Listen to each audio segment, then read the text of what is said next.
So during 2020, my dogs and I, the most normal thing we could do was just take a drive. Okay, drives, you could just get in the car. Nothing was open, but you could take a drive. And so we get in the car, and I put on this playlist and just drive. Eventually, we went out looking for food. And I know that sounds crazy to say it that way, but remember, 85% of the underlying conditions. I never once set foot in a market because I was afraid. All of my food came from friends and street vendors. Yeah. Yes, I support street vendors in case anyone's wondering.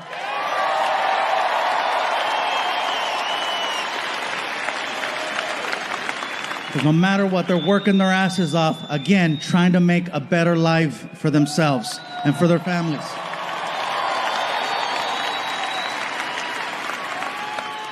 After leaving a taco stand one night, I realized that a lot of people needed to step out of their comfort zones in order to find alternative ways of making ends meet.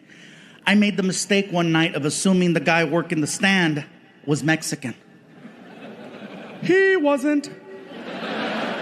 I even spoke Spanish to him, which is a no-no. The rule is, when engaging a brown person, you must speak English to them first, and then if there's a language barrier, then you go to Plan B high school Spanish. You start off in English. Hello, sir, may I? ¿Qué? No entiendo. ¿Qué pasó? Oh, hold on, I got this. Hola. You know me? So I walked up to this guy at the stand, and I was like, he reminded me of a tío, so I was like, hey, ¿qué onda, compa? ¿Cómo estás? And which is like, hello, friend, how are you? And he responded, what are you saying to me? I'm sorry, sir, I thought you were Mexican. No, I am not a Mexican. I am not a Mexican. I am Greek. Greek? Shit, I was way off. I'm sorry, bro. It's late. I'm tired. Can I have 2 tacos? What do you mean, can I have 2 tacos? I just finished telling you I am not a Mexican. I am Greek. I do not sell taco. I sell gyro. Gyro? And then I remember seeing writing on the front of the cart, and I just thought it was like the guy's name or something, right? I was like, it spells it out. G-Y-R-O. Gyro. He got all pissy. It is not a gyro. It is gyro. That shit says gyro. It is gyro. Bro, I'm tired. It's late. What is a gyro?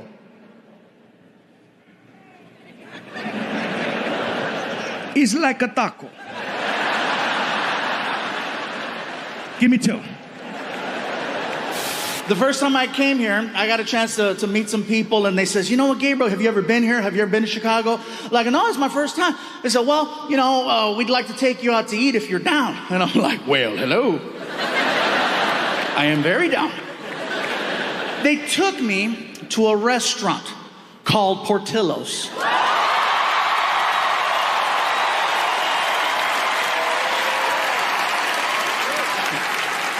You heard of it? So we get there, and it was very, very good. The hot dogs were delicious. I had a chicken chop salad. It was amazing. Had a beef dip, really, really good.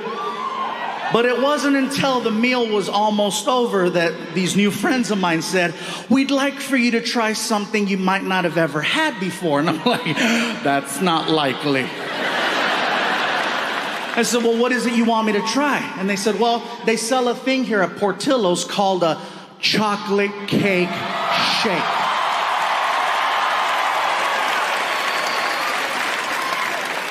I said, you had me at chocolate. They said, well, you got to go up to the special window and you got to order it from the lady. So I'm like, okay, cool. So I get up and I walk over to the lady, and she's like, can I help you? I say, yes, my friends are telling me that I need to try this thing called a chocolate cake shake. Okay, what size would you like? How good is it? You want a large. All right, can I please have a large chocolate cake shake? No problem. There I pay. And she turns around.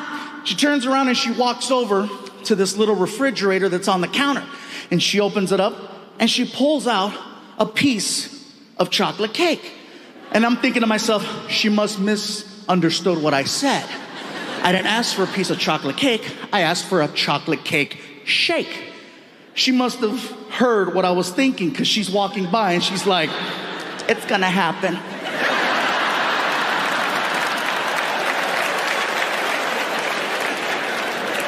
She walks over to the blender, she takes the freaking lid off, and she just looks at me and does this. And I was like, no. And she's like, oh yeah. She pours it and she hands me this like 44-ounce chocolate shake, which is way more than anybody should be drinking. The straw was so thick you could almost fit your thumb in it, okay? So I grabbed the shake and I begin to attempt to drink it. So I'm just, and I can see the shake coming out.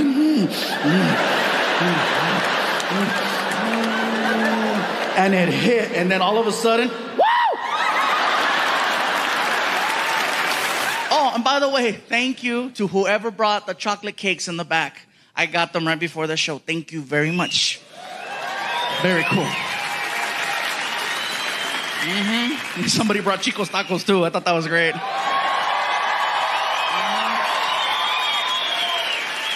Now, you guys here know what I'm talking about, but everybody that's watching at home, they're like, Chico's tacos, oh, what the hell's that? It's an El Paso tradition. If you come to El Paso,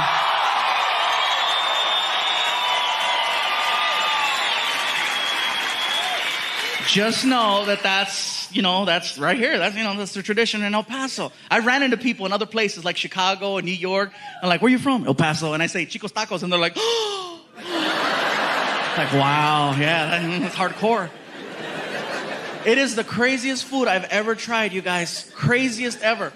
Reason is, they give you these little taquitos and there's like a sauce and you pour it and like the taquitos float and then it absorbs. And I never thought I'd see the day where I could drink a taco. Yeah. And you gotta have that at the end of the night. Don't try to freaking plan out events after going, They'll say, oh, we're going to eat at Chico's and then go to the movies. No, don't do that. Don't do that. You'll be sitting there like, hey, this is a good movie, huh? This is the one where Nicolas Cage comes out and... Anyway, he plays the bad guy in this movie and it turns out really good. Then all of a sudden...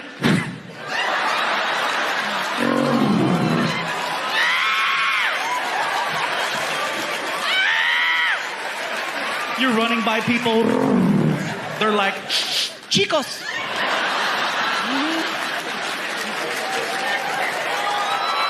El Paso tradition.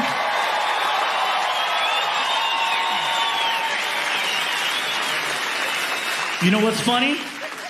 Is that a year from now, there'll be people watching this all over the world. Just like the first DVDs in Canada, Australia, and Europe, this DVD will wind up somewhere in Australia. And there'll be people in Australia going, what the hell's Chicos?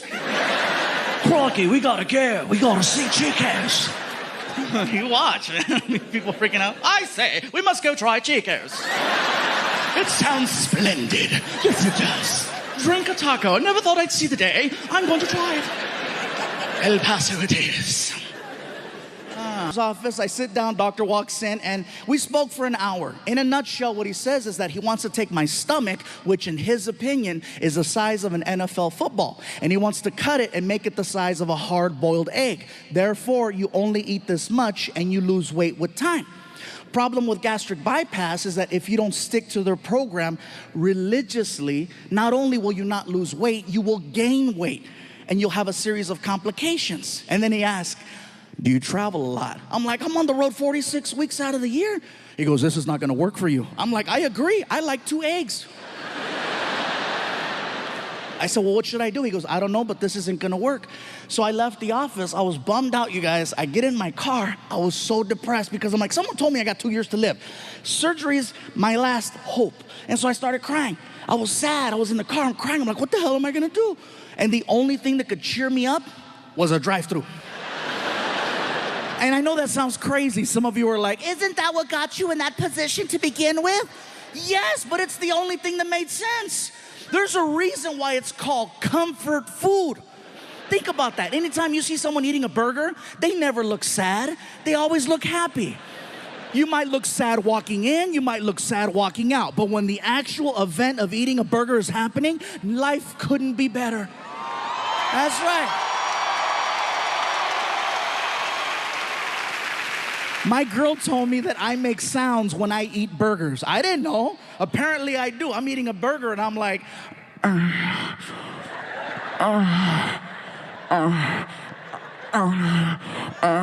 She was like, are you eating that or are you eating that?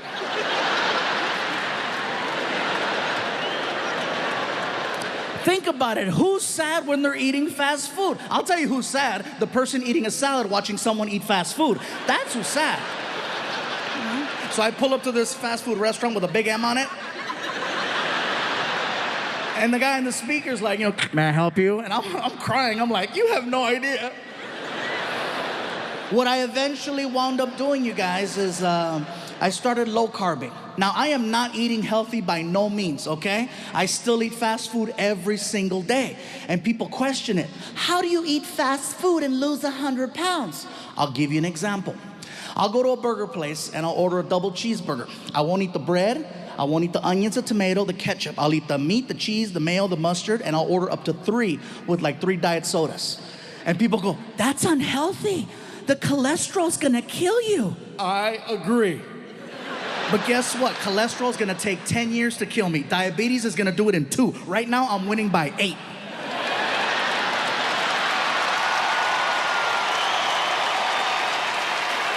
Hell yeah, that's called fluffy math, bro. There's a lot of people mad in here right now. Fluffy found a loophole, yes. So I started low carbing, I started doing yoga, and I know that sounds like a joke right there. Yeah, some of you are like, he means yogurt. No, yoga. Freaking DDP helped me, and then I started lifting weights, and it's kind of hard for me, guys, because now I have people at my shows telling me, we're noticing there's a little difference. You're a little less fluffy. What's gonna happen if you keep losing weight? What are we gonna call you? What are we gonna call you? I lift weights. Call me Buffy. I don't care. The point is that I'm not trying to lose weight for vanity's sake. I'm very secure. The point is that I'm trying to lose weight so I can be around for my family, so I can be around for my friends, and so I can be around for you. You guys even have taco trucks. Now, for anyone wondering about taco trucks, let me just let you know right now. That is real good Mexican food. I don't want you being concerned, like, no, there's wheels under that restaurant.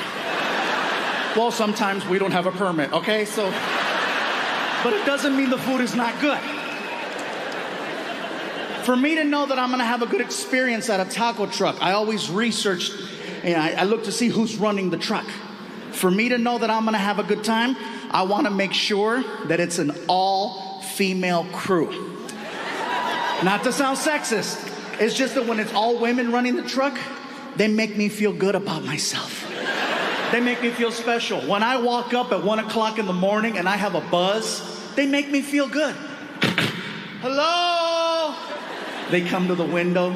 Hola, mi gordito, ¿cómo estás? ¿Cómo está ese gordito, chulito, este gordito? ¡Qué bonito! A ver, ojitos. I feel like a kid. I'm like, can I have a taco? Whatever you want me to get for you.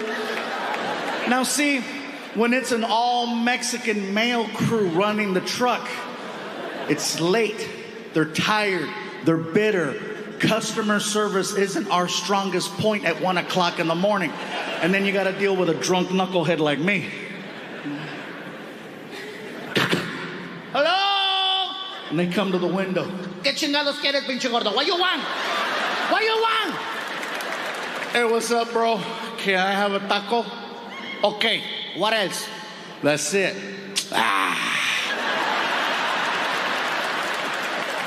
That's not even a word. But you know exactly what he just told you. For some reason, Mexican people and only Mexican people have this sound that comes out of us that can just discredit anything you put in front of it. It doesn't matter what it is. We can kill it with that sound. I just graduated from college, top of my class.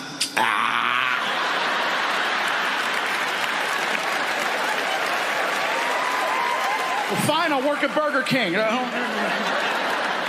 Papi, this is my fiance. He loves me. Fine, I'll be a whore.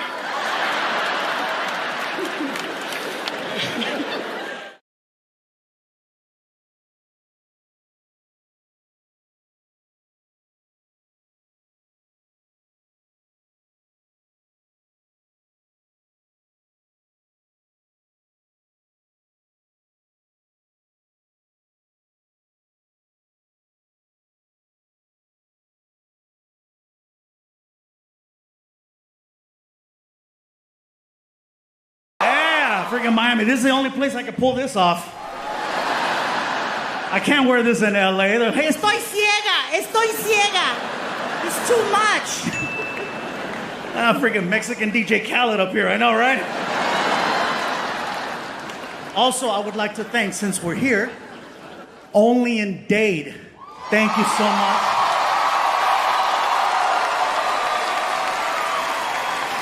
If you know, you know. And I think you know. And also to my friends over at La Carreta for all the food. So, yes. Yeah, man. Before we get started, you guys, I would like to thank the Hard Rock Hotel and Casino for the opportunity to record a special. No other entertainer has done a special here yet. Tonight is the first one.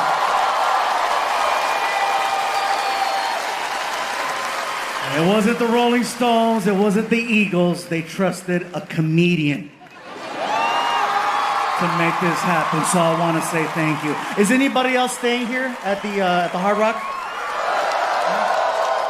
Hey, me too. This is a beautiful hotel, and I'm not just saying that because my room is free. You know you're in a nice hotel and casino, and you turn on your TV in your room, and they have their own video.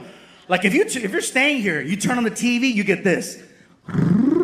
Welcome to the Hard Rock Hotel and Casino.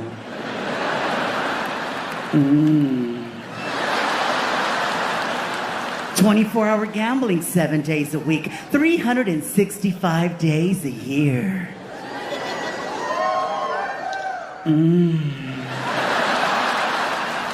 I'm sitting there like, why can't I stop watching this? And I started thinking at this point, why don't they just do that to the slot machines? You know what I mean? Gambling's already shameless, might as well go all the way. You walk up to one of the little machines, pop in a 20.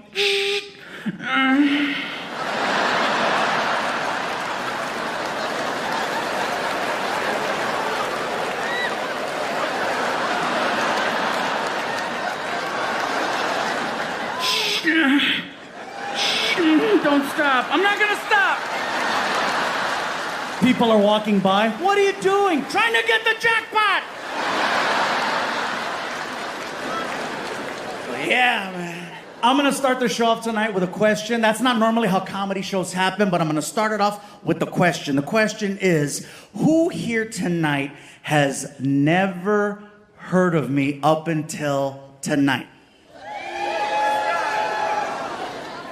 5. 2, 5. Okay, to those of you, the 5 of you, I say, sorry. I know you got excited, you saw the ticket, you saw the last name, and then I walked out and you're like, Enrique got bigger.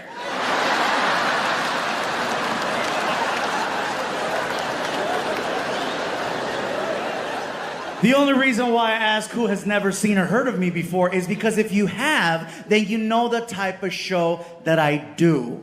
And you know the type of show that I don't do. Like, I'm not here to tell you who to vote for, who not to vote for, what shot to take, or what baby to get rid of. That's not for me to say. And if you're already offended, you just missed the whole point of that. I'm telling you what I'm not gonna do. I promise you, I am here to entertain, not offend. Okay? We're gonna have fun with everybody, starting with me, but I'm just gonna let you know, we are living in a very different time. I've been doing this so long, I always figured as long as I'm being nice, I shouldn't have any issues. but it's a very different time. This is year 27 for me. Yeah. 27 years of being a comedian. And in those 27 years, I never had to worry. You know, when I first got started, 1997, I was clean shaven. Yeah, I had hair. I know, look at some of you. What happened? Huh? Vaccine, I know. I'm kidding. Sorry, Florida. I'm kidding. I said vaccine. Some of you were like, I told you. Yeah, no. Te dije, el gordo dijo, yeah. And oh, by the way, I have some friends that tell me, dude, man, you're making money now. Why don't you get the hair thingy? I said, for what? Well, you know, some women, they want a guy with hair. Well, good for them. And they're not lying. I have gone out with some women that made it a point to tell me that hair was important. One told me flat out, I need to be able to run my fingers through your hair. Yeah? And I told her, hey, look, if you go deep enough,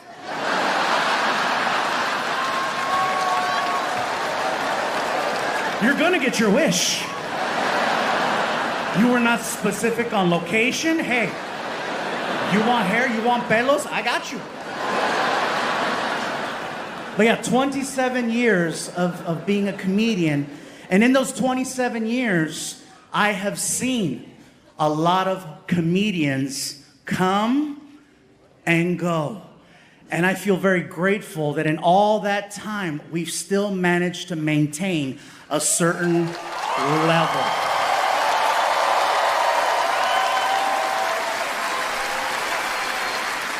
So I feel like we're doing something right, which feels weird to me because now I feel like you gotta be very mindful. Okay, you gotta be extra mindful. Like, 27 years of being a comedian, I finally started hearing people tell me things that I've never heard before. I started hearing people tell me things like, hey, Fluffy, I grew up watching you.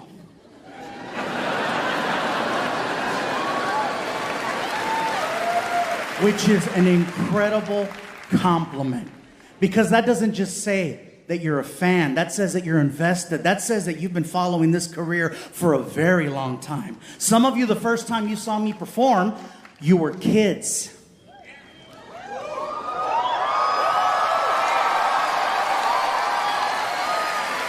And now some of you are here tonight with your kids. And so I just want to say thank you for all those years of trust and continuing to come back to see the show. It means a lot.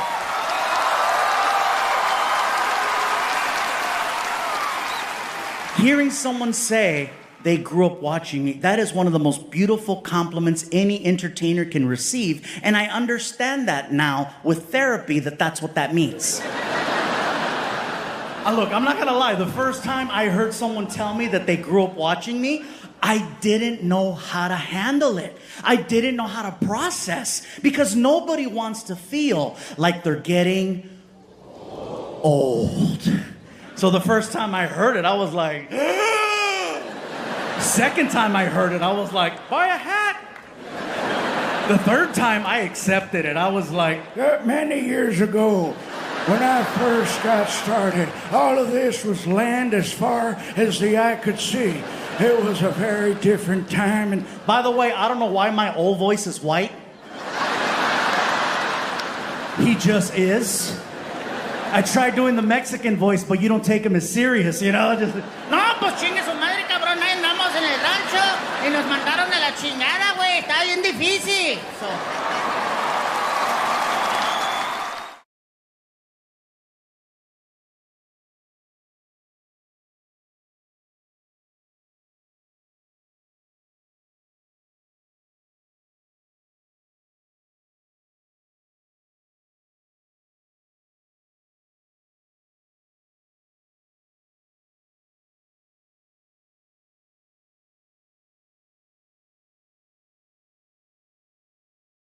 Now, when it first started happening, listen, guys, I'm not gonna lie, it was actually kind of cute because it was only other Mexicans bringing me these quote-unquote Mexican racist gift baskets. It started in LA after a show. This one guy walks up to me with a basket and he's like, hey, what's up, homie? Got your racist gift basket. I said, we're the same race. Yeah, whatever. All right, whatever. I take it backstage, and all the items in the basket made it to my house. There was a Mexican blanket with a tiger on it, a bunch of bottles of Fanta, bottles of sangria, Vicente Fernandez CDs, Mexican candy, pan dulces, sweetbread, mazapanes. Everything made it to my house. Now, the more East Coast we started traveling, and the more down south we started performing, the more creative the gift baskets started getting. Fast forward to Mobile, Alabama. Oh, it gets good. Earlier tonight, before we kicked off this special, my friend Martin was out here making a couple of announcements. One of the announcements that he made was, if you brought a gift, please hold on to it until after the show. Don't bring it to the stage. It could interrupt the flow of the performance. The only reason why he makes this announcement every single night is because of one show in Mobile. So here's what happens. I tell the entire racist gift basket story, the full 16 minutes, right? As soon as I finish, a guy from the back of the theater rushes the front of the stage. Now keep in mind, this area is full. In Mobile, the aisle was right up the middle. So the guy had a clean shot to me. He hauled ass like it was The Price is Right, all the way down. Much like tonight, there was security there that night. Security sees the guy with the basket, but no one thought to stop him. All they did was, That's pretty. oh, that's nice, that's pretty, yeah. So the guy makes it all the way to the front. He takes the gift basket and he puts it on the stage. Now he's heckling me from where you're sitting. I'm standing here and he's like, Fluffy! What's up, dude? I got this for you. Thank you. Open it.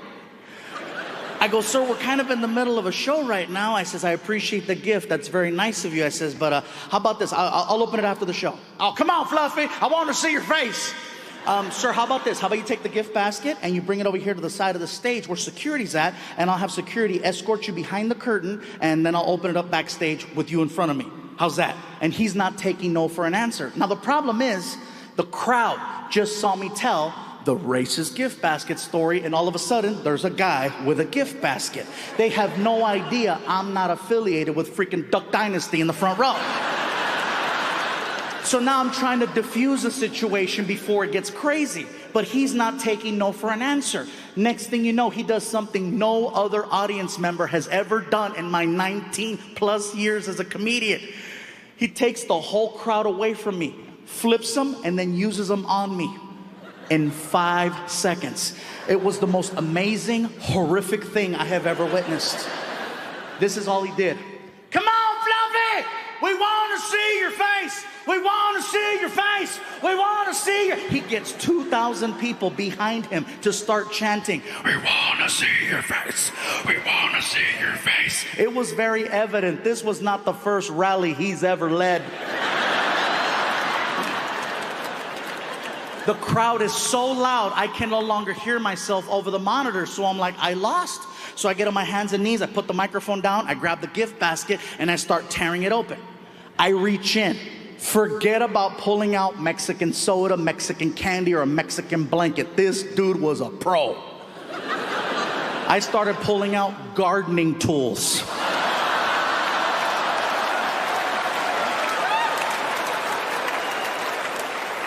I'm pulling out a rake, a toy shovel, a toy leaf blower. Dig deeper, Fluffy, dig deeper. I pull out a soccer ball. I go, dude, it says Puerto Rico. They ran out of Mexico. I pull out a brick. I go, what's the brick for? The wall. I pull out an actual application for U.S. citizenship. I said, there's no way this can get any worse. Dig deeper. I was wrong.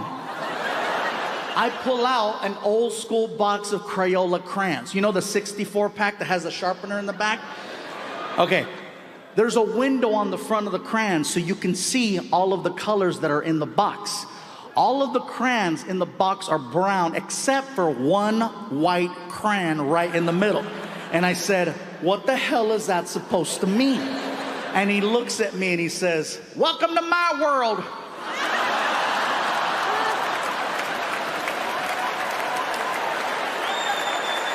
The crowd is laughing so hard, I know for a fact I don't have a joke that's gonna follow that. So I made it seem like that was the end of my performance. I picked up the gift basket, I said, "Thank you, Mobile!" And I gave the guy a dirty look.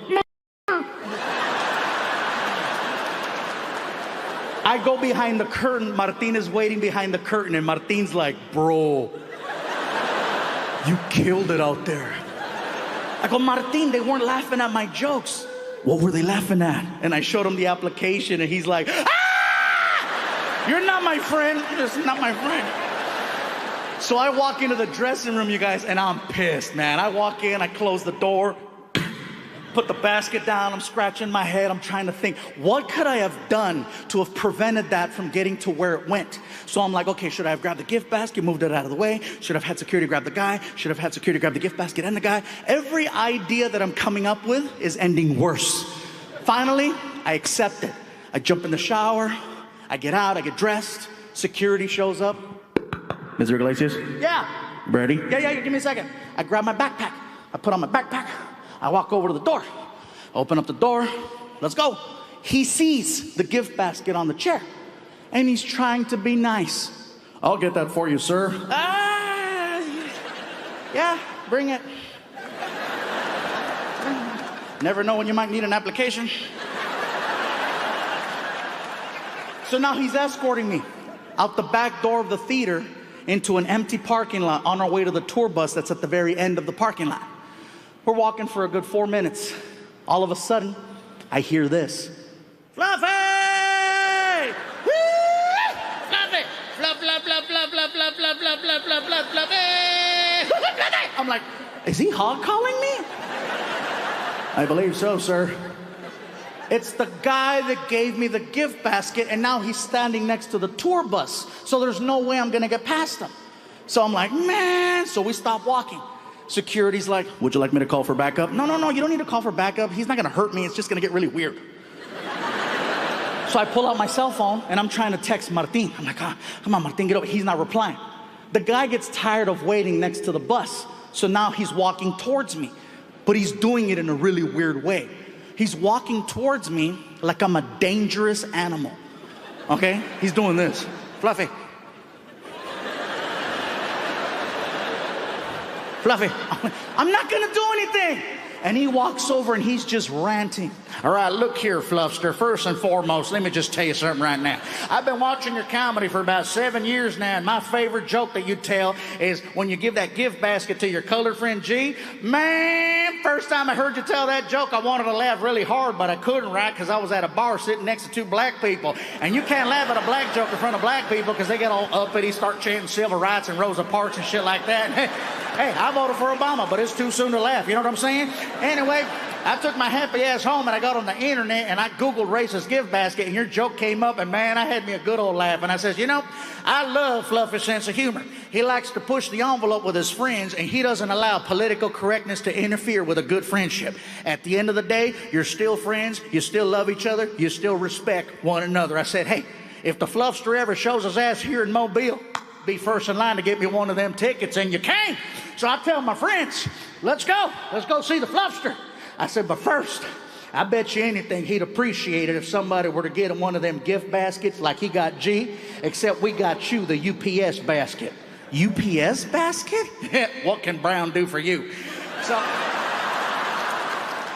the problem is, you didn't laugh. You got offended, and I didn't want you to get offended, Fluffster. I wanted you to laugh, but the problem is that, you know, I didn't need you thinking that Mobile was a horrible place and we were horrible people. We were just trying to have a little fun with you the same way you had fun with your buddy G. We work very hard here, 40-plus hours a week myself, and the amount of money and time that we put into that gift basket is only because we love you. Hey, you have any idea how long I was on the goddamn internet trying to find an application for U.S. citizenship? In English? Are you shitting me? Everything's in Espanol. Hey, I voted for Obama. I ain't got time for that. The bottom line is that I'm sorry for interfering with your performance. It'll never happen again. I just wanted to say I'm sorry, and hopefully you'll allow me to take a picture with you. I'm sorry. And I was like, oh my God, I'm a dick. I said, listen, sir, you don't have to apologize. I should apologize. I didn't handle the situation the right way. But you got to look at it through my eyes. I've never had anyone take an entire crowd away from me. That was pretty good, huh? Will you listen? Yes, that was pretty good. Look, I'm very sorry that I got upset. First time that happens, I won't let that happen again. You don't have to apologize. I will be more than happy to take a picture with you. Now see, that's what I'm saying right there. That's what I'm saying right there. All my friends are like, the hell with that beaner. I said, nope, that beaner is good people.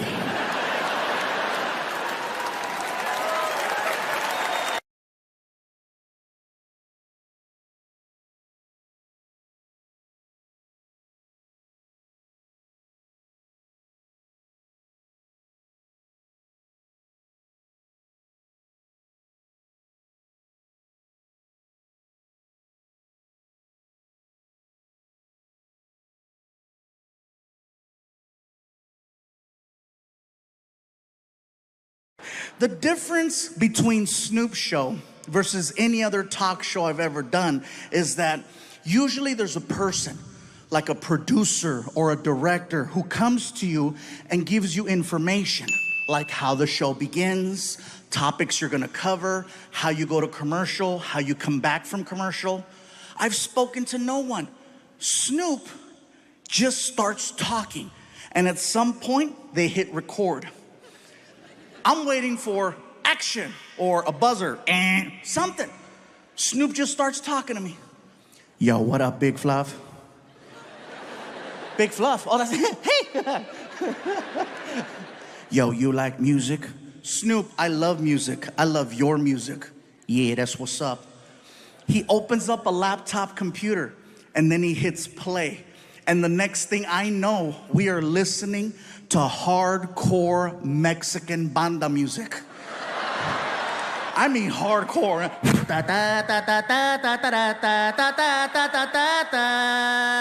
And you can hear gunshots in the song.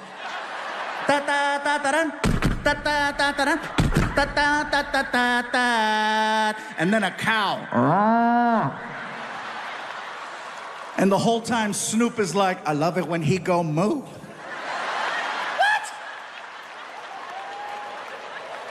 I feel like he's messing with me because I'm Mexican, right? So I called him out. I said, Snoop, do you understand what you're listening to? And he said this, and it scared me. He said, gangster recognize gangster. The reason why it scared me was because he was telling the truth. We were listening to actual Mexican cartel songs that don't play on the radio. And the fact that he knew that, the fact that his level of street knowledge in another language was that on point, I said, I gotta shut the hell up. Don't speak unless spoken to, that's the code. Next thing I know, Snoop reaches under the desk and he pulls out the biggest blunt I have ever seen. Oh, this sucker was huge. As soon as he pulled out that freaking blunt, I got excited because I wanted to grab my cell phone, okay? I wanted to grab my cell phone so that I could take a selfie of Snoop in the background being Snoop. So while I'm fumbling, trying to get my phone, Snoop starts talking to me again. Yo, Big Fluff. Yeah, what? Hit that while I hit this.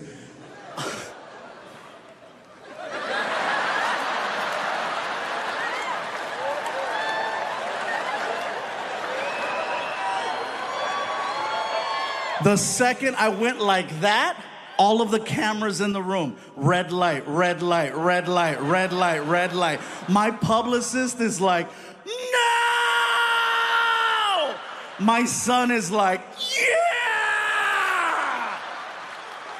And now I'm being faced, bro. I'm being faced with a serious situation because, you know, I've talked about friends participating in doing stuff like this, but I've never openly talked about myself, you know. And now I realize that from this moment forward, people are gonna know what happened here with Snoop. So I started trying to find ways to justify it to myself. You know, if you're gonna do something like this on camera, you want it to be with Snoop. You want it to be with Snoop, Cheech and Chong, or Willie Nelson.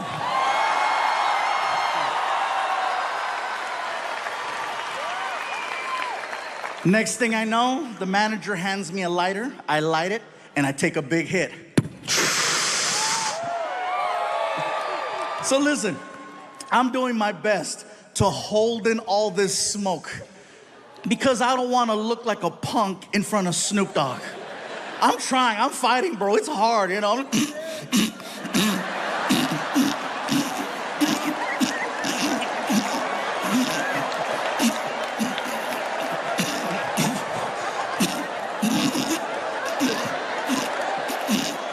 The whole time Snoop is like, hell yeah. That's what I'm saying. Fluffy going puffy today.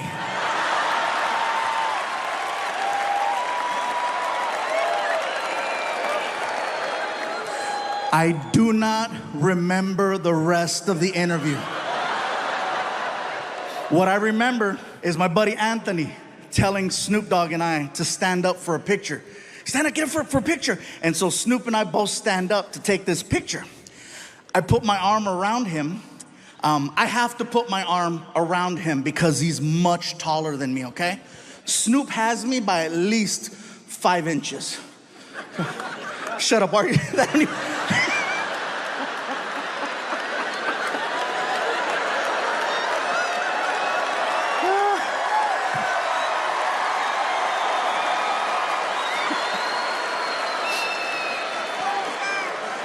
You guys are laughing at the wrong jokes.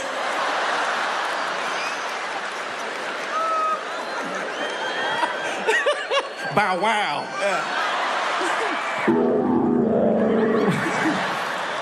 Everybody's like, this is a family show. Well, apparently that's how families are made. That was too funny, sir. That was too funny. It's sad how hard she laughed at that as she looked right at you. I said, Snoop has me by at least 5 inches. And she's like, ah! Almost like she wasn't even laughing at me. She was like laughing at you. So apparently you guys have some story that I just reignited and now it's awkward for all the kids. So anyway, Snoop and I are taking photos and then I can hear my son, Dad, Snoop, can my son take a photo with you? Yeah. Get over here. And so Frankie runs up, you guys, and he's so cute because he's geeking out really hard. He's like,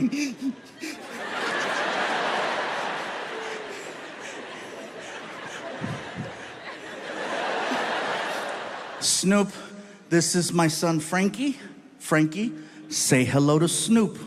And Snoop looks at me and he's so cool. Snoop is like, yo, this your kid? What up, baby Fluff? And Frankie's like, I don't like that name. That's too bad. Get a job. Go. So Snoop and Frankie go into the corner to take pictures. Meanwhile, I walk back over to the desk because I want to grab the sheet that has Snoop's name and my name on it. I want to have Snoop autograph it so that I can frame it and put it on my wall. While I'm doing that, Frankie walks up from behind me and he whispers in my ear, right? He's trying to be all cool. Dad. Huh? What?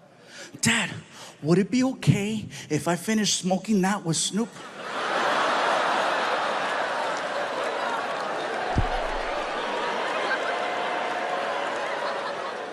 Now I am being faced with the biggest moral decision of my life.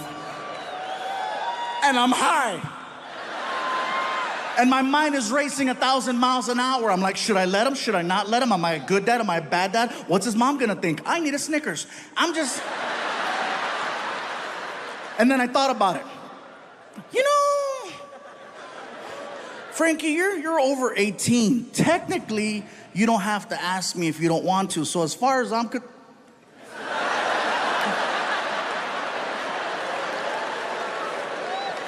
Where'd you go?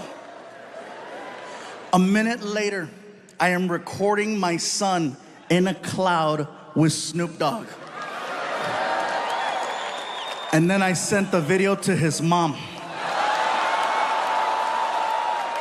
Hashtag biscuit blocker, yes I did.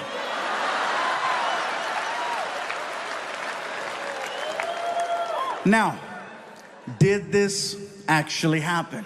Yes, it did. You can go online and watch the video on YouTube, punch in Snoop Dogg. Next to that, put Fluffy or Gabriel, and you can see the whole thing. Let me know how it turns out. The fact that I got to meet Snoop was awesome. He looked for me.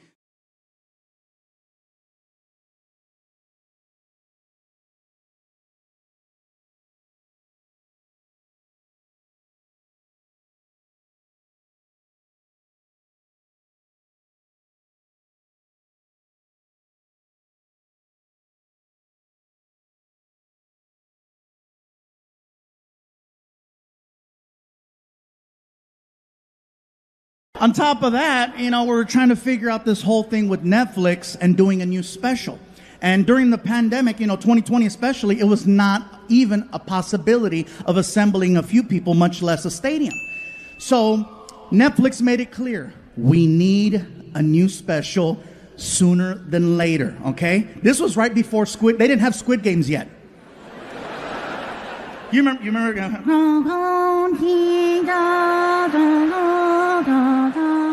Red light. Yeah. Some of you are like, that's racist. No, that's accurate. That's really good. That's good. So anyway, Netflix said as soon as there's an opportunity to record a new special, we need a special. So with time going by, there became two options for recording a special in late 2020. One was Florida, and the other was Texas. Some people from Texas cheering? Yeah? Okay. You could cheer all you want. That's where I got COVID. Yeah. Chingate esa. So here's the story. So I had done shows before, in Texas, and I had never done a show in San Antonio. So the original plan was we wanted to record a special in San Antonio for the new Netflix show, for the series. So we couldn't really travel too much. And remember, they kept telling us, stay in your bubble, stay in your COVID bubble. Don't forget to stay in your bubble. So in order to be as proactive and just careful, we all went out there together as a team, okay? And then we all basically said, we're going to do a residency in San Antonio for 30 days. 30 shows in 30 days. And on the last day, we'll record a new special. This way it gives me a chance to start performing again because it'd been over a year since I touched the stage. And so we get there and they gave me the option. Do you want to stay in a house or do you want to stay in a hotel? And I said, well, I've never lived in Texas before, so let's see what a house feels like. So they got us like this fancy Airbnb, and basically, it was Martin, Alfred, my friend Rick, myself. It was like four of us. It was like the Mexican version of the real world, okay? So we're all in this big house together. Everyone gets their own room. And so, of course, I get the big room because it's me. And, look at something. No. Yes. So I open up the door. I turn on the light. Click. And I'm like, this is a beautiful room. Wow, look how big it is. And then I notice there's a hole in the wall. And I said, that's weird. So I get really close to the wall. And when I got close, I realized it's not a hole. It's a big-ass roach. And let me tell you, I am not exaggerating when I tell you that cuca was this big. That roach was this big. Now, I have used this unit of measure before to exaggerate. And let me tell you, I'm not exaggerating when I tell you that freaking cucaracha was this big. And I don't want you guys thinking, what, you think you're too good for roaches? No! I grew up with roaches my whole life. My mom and I, we lived in apartment buildings, projects. We always had roaches. But they were different. First of all, they were this big. And California roaches are very different. Okay? For example, when you turn on the light, they scatter. In Texas, he chilled. In California, they respond to sound and movement. Ah! I tried my California technique on this Tejano roach. I said, ah! And the roach was like, what? Oh my God, I don't think he's in my room. I think I'm in his. And at that moment, my tour manager walks in the room and she's like, is everything okay with the accommodations? I said, no, the room is beautiful, but look at the wall. Aw, there's a hole in the wall. I said, get closer.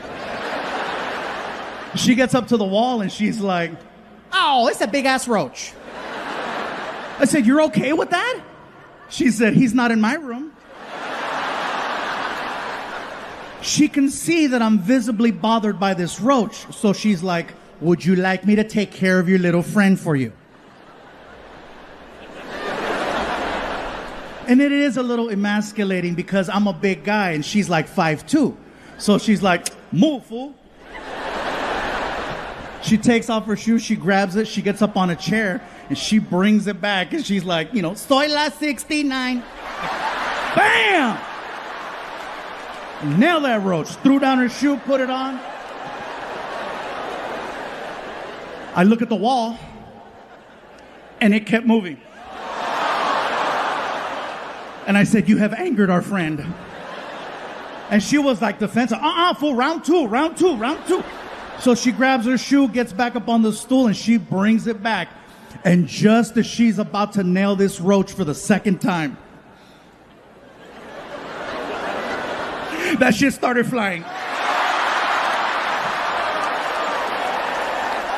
It was a Harry Potter roach. Oh, man, mira. She's ñañeras, man. So anyway, we were there for 27 days. And for some reason, on the 27th day, out of a team of 30 people that were there to film a special, I was the only one that tested positive for COVID-19. No one else got it. Not Martin, not Alfred, nobody. And I told Martin, dude, I don't know where I got it. And he said, I think you got it from the roach.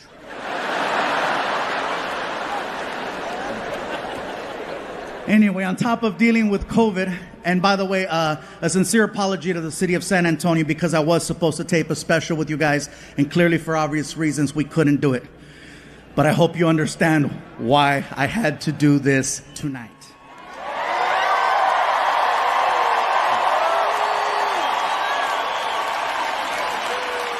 On top of dealing with COVID, the vaccine situation, I come to find out someone was trying to extort money from me. Yeah, and they weren't even family. So chingate esta, watch. I get a phone call from my manager telling me that someone reached out claiming to have video footage of me being inappropriate with models. Yeah, see? Look at it. You guys are like me. Yeah, I'm like, I need to see it too. Now, no disrespect to any woman who has ever given me the opportunity.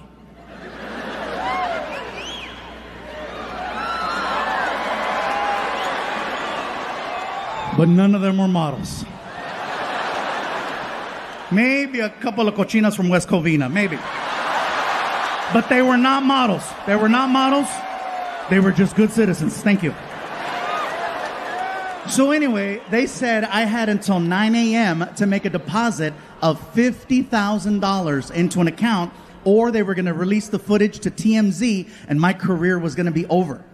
When I got the message, it was already 6 p.m. So I had missed the deadline by like half a day. So I was like, well, let me turn on the TV, still, see if I still got a job. And clearly this is the first time you guys are hearing about this because there was no footage. They were just trying to scare me into giving them money. The only reason why I'm telling you the story is because only 50,000? Like seriously, that's what my career's worth? Don't get me wrong. I know when I said 50,000, some of you were like, oh, and it is a lot of money. But if you're going to go after a celebrity, $50,000 is really low. Like, to put into perspective, they did the same thing to Kevin Hart. And with Kevin Hart, they hit him for 10 million. 10 million, which lets me know where I stand on the comedy totem pole of success. There's Kevin Hart with 10 million, and I am like the Groupon of extortion. Where'd you get your extortion? Got that shit at Ross. It was on clearance. $50,000. You can't even buy an Escalade with $50,000. That is like a Hyundai Sonata at best, okay? And that's like a base model. Like, you still gotta do this shit to the window, you know?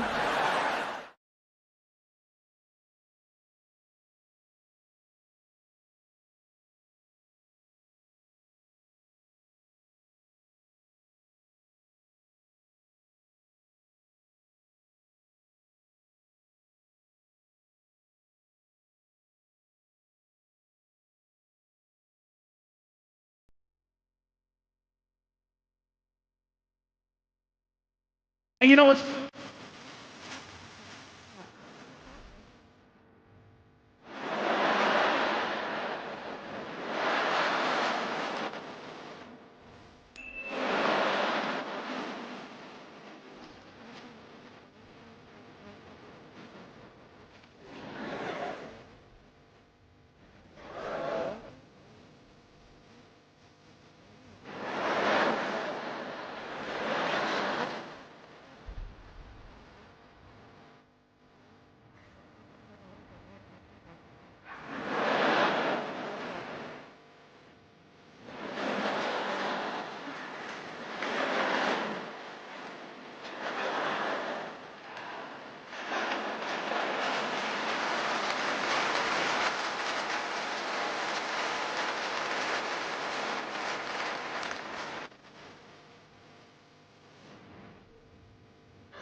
That's about as political as I had now, okay? Things change. People ask me, "Is it political?" You know.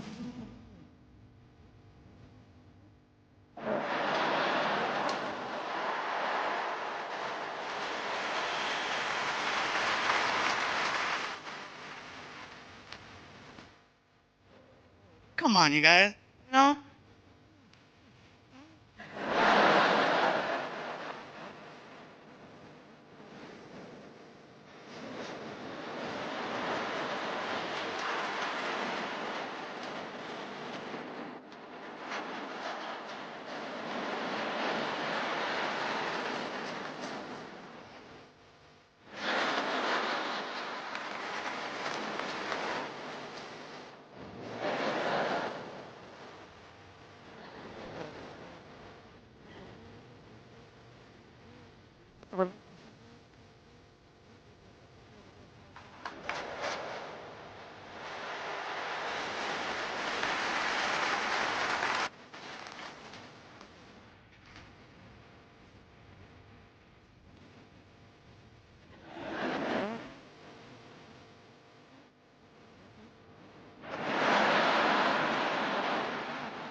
One night, I was drinking on the bus, and I go to put my cup down, and I missed the table, and the cup hit the floor.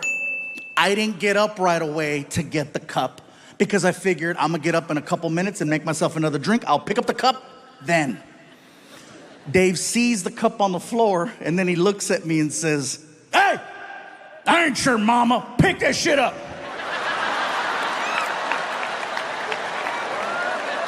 I get to the back of the bus and I'm like, wait a minute, I pay him. Hey, Dave, shut up. Yeah, I'll be in the back in my room. Thank you. Drive safe. And people tell me, you work with a man who talks that way to you? Why? Let me tell you why. Because he's honest. With Dave, you know exactly what you get. Nowadays, it is so hard for me to tell who's being genuine and who has an agenda. And with him, you know exactly where you stand. If he likes you, he loves you. And if not, you're on the curb with Kenny G. That being said, I have a story to share. About a year and a half ago, maybe longer, we're on the bus and we're heading down the highway.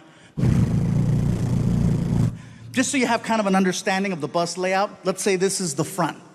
Here's Dave, the driver, empty seat, and then a sliding door that goes in between him and the rest of the tour bus. My buddy Alfred and I are in the living room portion, and we're watching TV. We're watching the news. And on the news, there's this person who is running for some type of office. No particular office. And I guess their big plan is to erect a structure between two bodies of land somewhere. And I guess they want one side of the structure to finance the entire project. Well, my buddy Alfred and I, we have a lot of family that works in construction, and we know a bad job when we see one. So we started to voice our opinion out loud about how we felt about this person and what they wanted to do. We're being very loud. So loud, Dave can hear us. And then we hear Dave.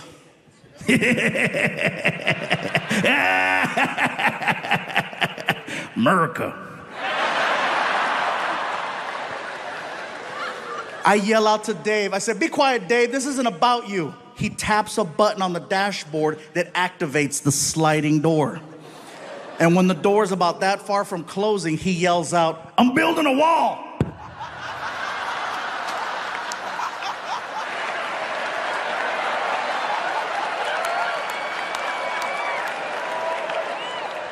I couldn't even get upset because I was too much in shock over the fact that that came out of someone 4 feet away from me. My buddy Alfred and I, we look like chickens. We're like, my cell phone goes off. I take out my phone, and there's a text message from Dave. And I said, "That's right, he better say I'm sorry. He better say just kidding." I open up the text message, and it says, "And you're paying for it."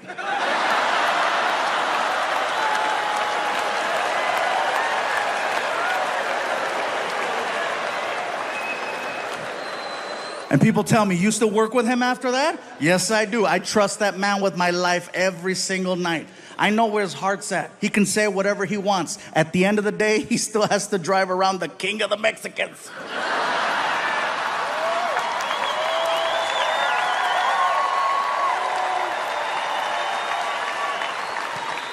The point to this story is, just because you have a difference in opinion, it doesn't mean that you can't have respect for one another, that you can't have love for one another, that you can't have incredible friendships with one another.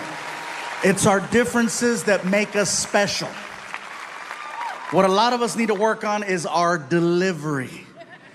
It's all in the way you say things. That's why text messages are always misinterpreted, because you read the text according to how you feel. What does he mean, hello? Yeah. Anyway, Dave has gotten us to 48 of the 50 states. He doesn't travel with us outside of America. He prefers it that way. Last year, we got a chance to do a European tour of 15 countries. Estonia, Germany, Norway, Belgium, the Netherlands, UK. We're just bouncing around all over the place. And then we wound up on the other side of the world. Out of all the countries I performed in, my favorite country outside of home is Australia. And I'll tell you why. Australia, much like us in America, has its list of priorities. You know what's not on their list? Political correctness. They do not care about your feelings. It's like a country full of Daves. Believe it or not, it's very refreshing to be around such a large group of people who speak their minds so freely. And if you know that before you go there, you're gonna have an amazing time. But if you don't know that and you show up, it is a culture shock and a half, because I showed up and I didn't know. Everybody says you got to see the beaches, and I went to the beach. I had people coming up to me. Hey, somebody help me get him back in the water. Yeah, look at right there, big fella. Look at you right there. Oh, look, he's moving. He's moving. He's moving. Oh, he's crying. He's crying. I bet it tastes like gravy.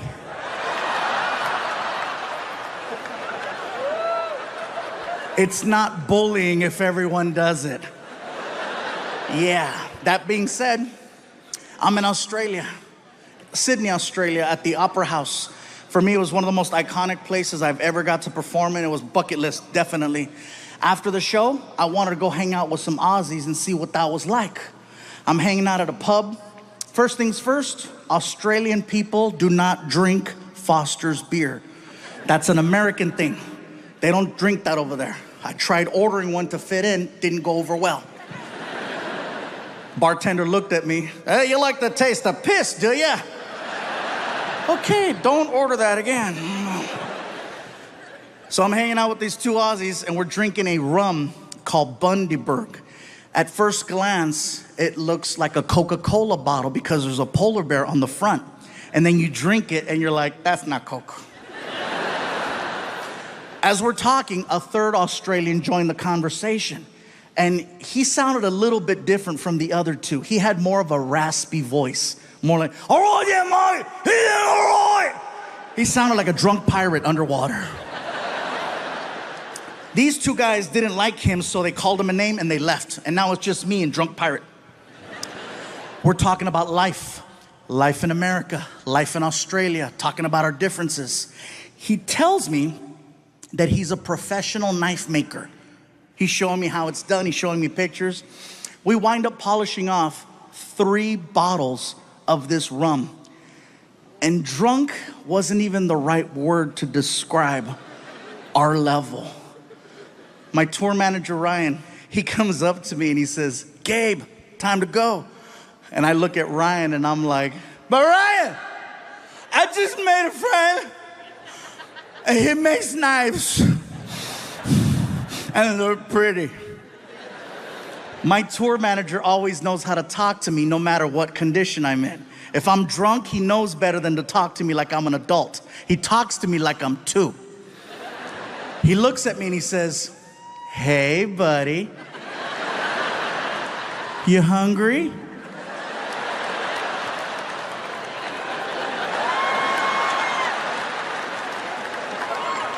Well, listen, if we don't leave right now, they're gonna close McDonald's and you're gonna have to eat at the airport. I gotta go. Oh, Mom, you gotta go, no worries. And he goes to shake my hand. And when he shook my hand, he put his personal pocket knife that he made in my hand as a gift. That's for you, Mike. Thanks for being nice. Thank you. Thank you. I'm gonna cut cheeseburgers with this.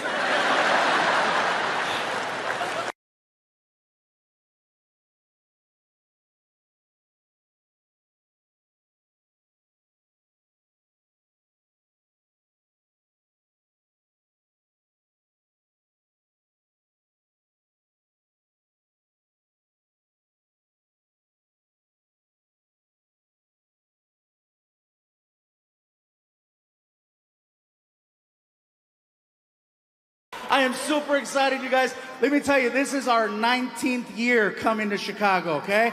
19 years. The first time I came here, I got a chance to meet some people, and they says, you know what, Gabriel, have you ever been here? Have you ever been to Chicago? Like, no, it's my first time. They said, well, you know, we'd like to take you out to eat if you're down. And I'm like, well, hello. I am very down.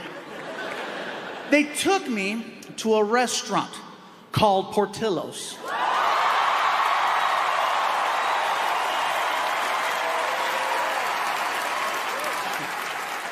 You heard of it?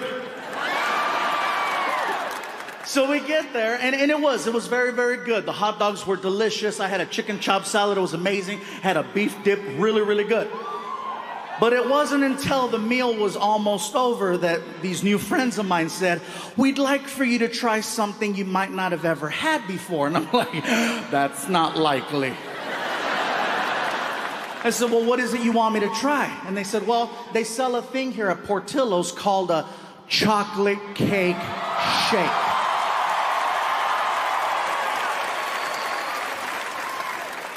I said, you had me at chocolate.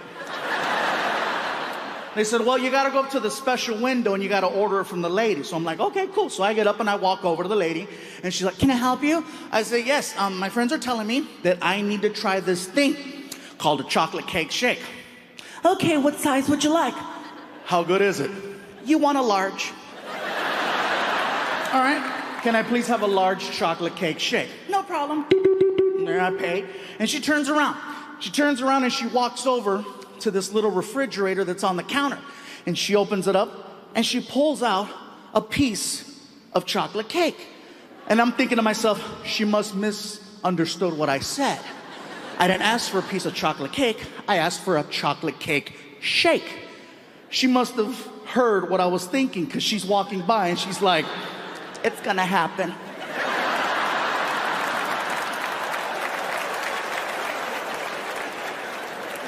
She walks over to the blender, she takes the freaking lid off, and she just looks at me and does this. And I was like, no. And she's like, oh yeah.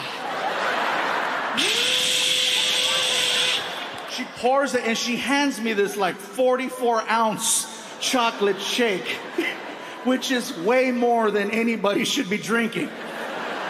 The straw was so thick you could almost fit your thumb in it, okay?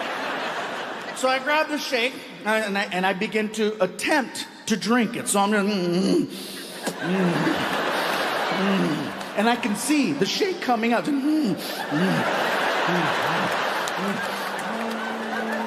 And it hit, and then all of a sudden, woo! Hell, you guys even have taco trucks. Now, for anyone wondering about taco trucks, let me just let you know right now. That is real good Mexican food. I don't want you being concerned, like, no, there's wheels under that restaurant. Well, sometimes we don't have a permit, okay? So, but it doesn't mean the food is not good. For me to know that I'm gonna have a good experience at a taco truck, I always research, I look to see who's running the truck. For me to know that I'm gonna have a good time, I wanna make sure that it's an all-female crew. Not to sound sexist, it's just that when it's all women running the truck, they make me feel good about myself. They make me feel special. When I walk up at 1 o'clock in the morning and I have a buzz, they make me feel good. Hello? They come to the window. Hola, mi gordito, ¿cómo estás? ¿Cómo está ese gordito, chulito, este gordito? ¡Qué bonito! A ver, ojitos. I feel like a kid. I'm like, can I have a taco? Whatever you want me to get, I'll get it for you. Now see, when it's an all-Mexican male crew running the truck, it's late. They're tired, they're bitter. Customer service isn't our strongest point at 1 o'clock in the morning. And then you gotta deal with a drunk knucklehead like me. Hello? And they come to the window. ¿Qué chingados quieres, pinche gordo? What you want? What you want? Hey, what's up, bro? Can I have a taco? Okay, what else? That's it.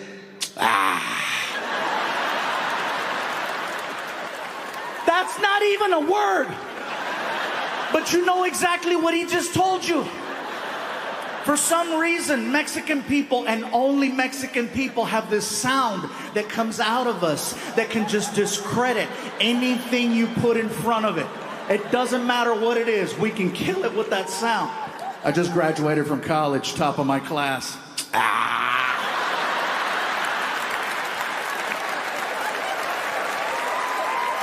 Fine, I'll work at Burger King.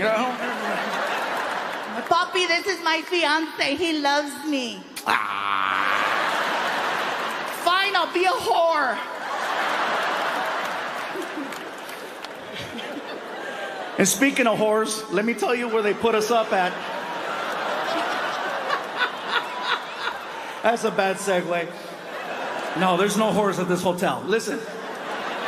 I would like to personally thank the promoters for not only making this special happen, but for taking really good care of us. They put us at a hotel that's right across the street, you guys. And you know you're in a good hotel when you get inside of the elevator and it talks. It's one of those, you know. First floor. Second floor. Third floor. I'm like, man, she sounds hot. Fourth floor. Fifth floor. Oh, yeah. Martin asked me, how far are you going up? I said, all the way. I gotta see how this ends, you know what I'm saying? Oh, man. And by the way, you guys, since the last time we were here, I've had a few things change in my life. Some things happened that were so crazy that I couldn't even believe that it was a possibility.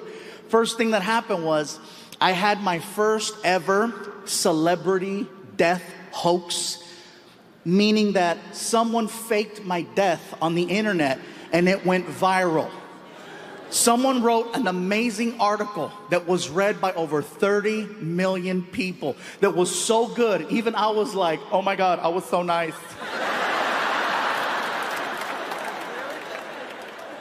TMZ reported it for 30 minutes until they called my publicist and confirmed that I was still alive. The article said that I had died October 31st from complications of type 2 diabetes. And in my head, I'm thinking to myself, that's a hell of a day to kill a diabetic. You know what I mean? That's like killing Santa on Christmas Eve. 30 million people read this article. No one thought to call me. Except Martin. That's right. Martin was the only one that called me. And I think that was just to verify that he still had employment.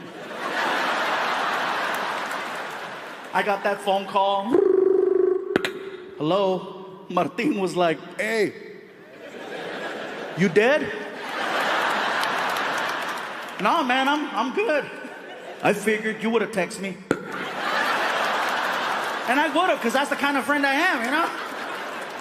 I even asked my son Frankie, I said, Frankie, did you hear I died? That's what they meant. I go, what do you mean that's what they meant?